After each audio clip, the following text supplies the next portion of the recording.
Thank you for staying with us on King5.com for a special election night update. Welcome. I'm Mark Wright. Great to have you here. I'm Joyce Taylor. We want to first get right out live to the Belltown area. That is where Bruce Harrell is on the stage. Let's listen in. About the issues we're fighting for. Jamie and Katie, my other family members, this was a family affair.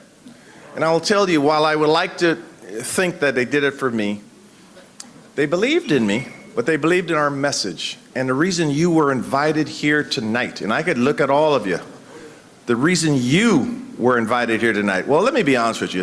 A few people I saw and I said, how did they get in? Why are they here? I did ask the question, but that was only like 4 or 5 people. So minus those 4 or 5 people who I'll embrace and I will love,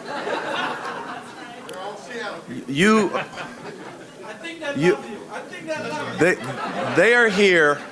You are here because you played a role in my campaign. All of you played a role in my campaign, whether it was raising money, texting people, doorbelling, working at grocery stores, collecting those darn vouchers. You believed in what we're trying to do. We believe in this city. This city has awesome potential.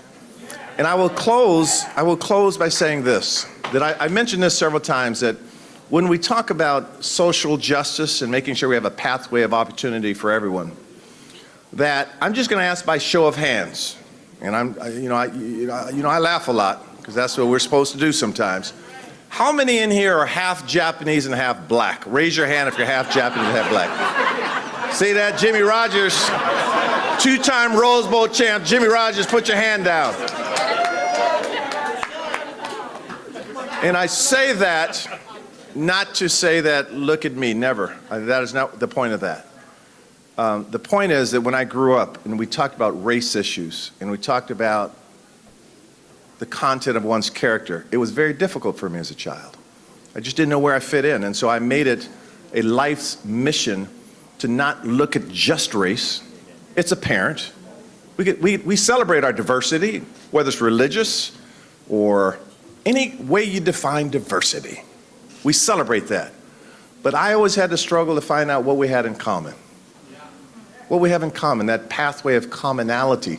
And I will tell you, when you celebrate that, Seattle, when you celebrate that, you can do amazing things. I once heard a quote, and it said this. The quote went something like this. It said, when after harnessing the winds, the tides, and gravity, we will harness for God the energies of love. And then for the second time in our history, we will have discovered fire. We're going to put Seattle on fire with our love.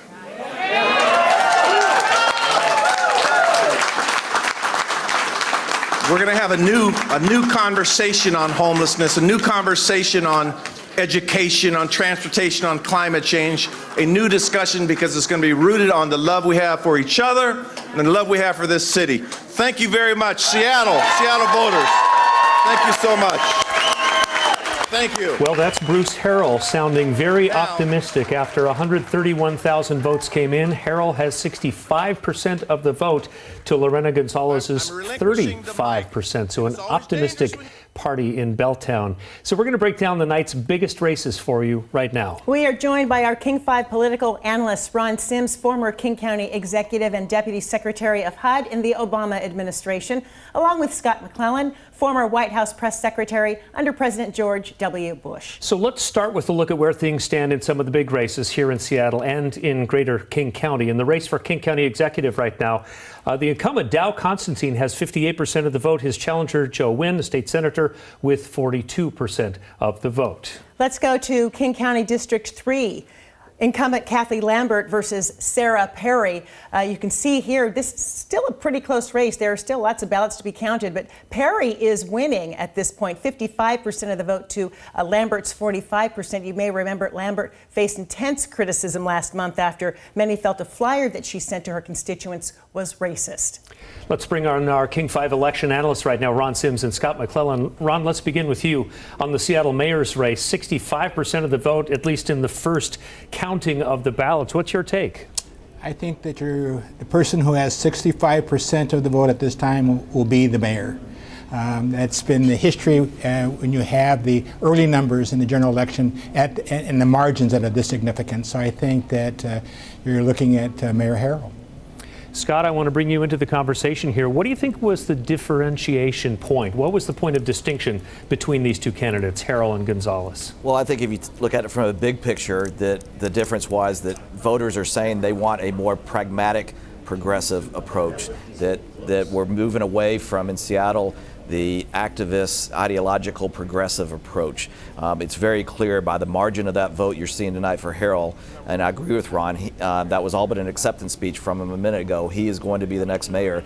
This will close. Recent history shows us that it may close 7 or 8 percentage points here before the final votes are all in.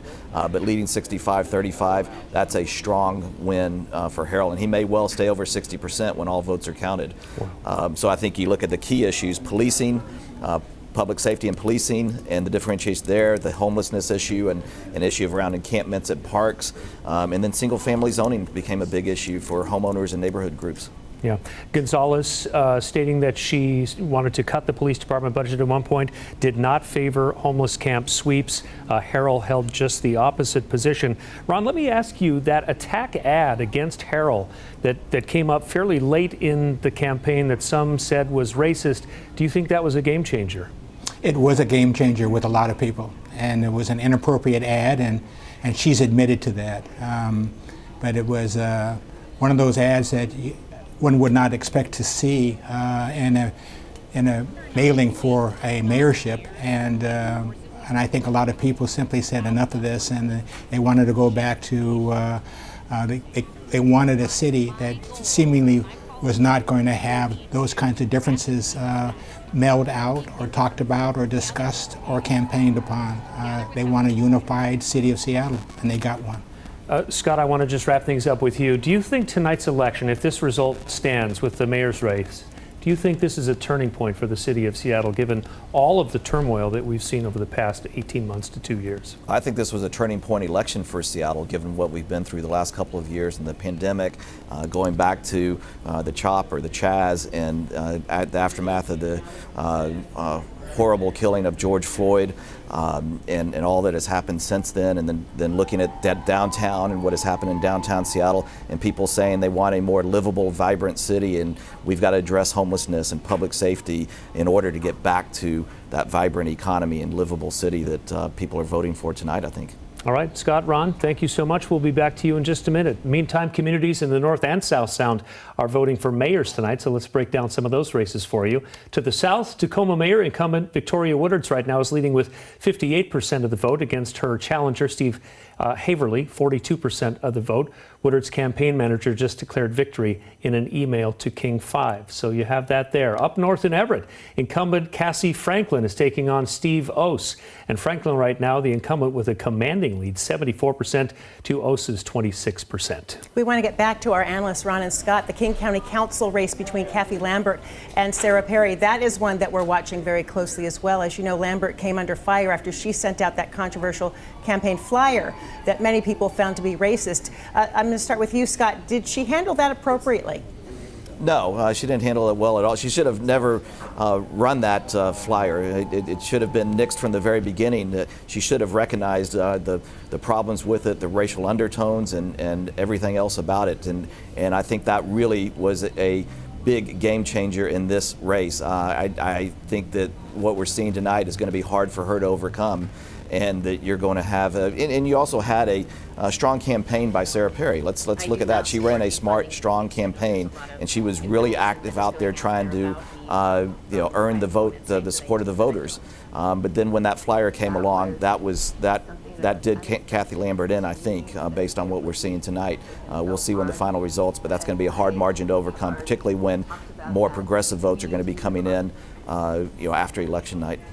Coming out of the primary, Lambert was ahead by 4 percentage points. Ron, do you think that was the game changer for her? I think without a doubt. Without a doubt. She's in a community that is well educated, much younger, and I think that they looked and said, no, we're not this, we don't want somebody representing us with these kinds of attitudes. And it showed up in this election. Let's look at the numbers now for King County Executive. Dow Constantine, as you know, going for a 4th term. His challenger is Joe Wynn. He is seeking re-election, and his challenger performed pretty well during the primary. So, Ron, I'm starting with you on this one. You also served as King County Executive. What can you tell us about this race and how both of these candidates ran their candidacies? Both of the candidates ran a very good race. But I think it's going to be difficult to overcome the numbers that you see posted at this time of day or this early in the accounts that County Executive Dow Constantine has. He's well known. He has a record that people know about, and I believe that's why you see him being sent back for another term. What my big hope is actually is that I can't wait to see the combination of County Executive Dow Constantine and Bruce Harrell, Mayor Bruce Harrell, because the county has a lot of jurisdiction inside of Seattle, and to see both of them working together, we will see a Seattle that was a dream of many of us, but will come true. We're going to keep watching the numbers. There are still votes to be counted, and we will get back to both of you.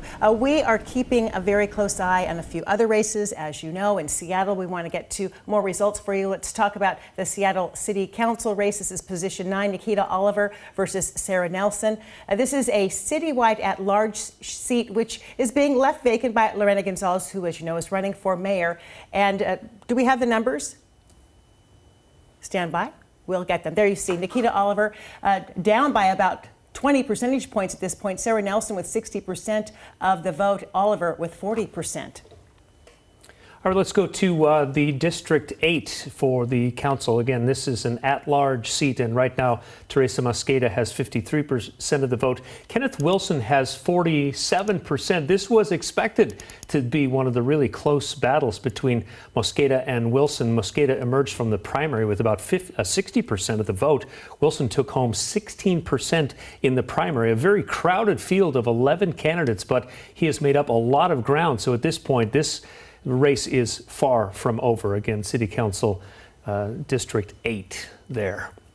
A lot going on across Western Washington, more than 130 mayoral races. As of noon today, about 35% of the ballots in Seattle had been turned in. In King County, they're expecting it to be well over 30%, possibly 40%. So there is a lot that we're still watching. For now, that's all the time we have on King5.com. Our live coverage will continue at 9 o'clock on Kong and at 11 on King 5. That's right. If you just pull up King5.com or you download the app, all of these numbers are updated real time. I've got my phone open right here on the set for up-to-the-minute election results. Just go there. King5.com, the King 5 mobile app. Thank you so much for watching, and we'll see you at 11 o'clock tonight.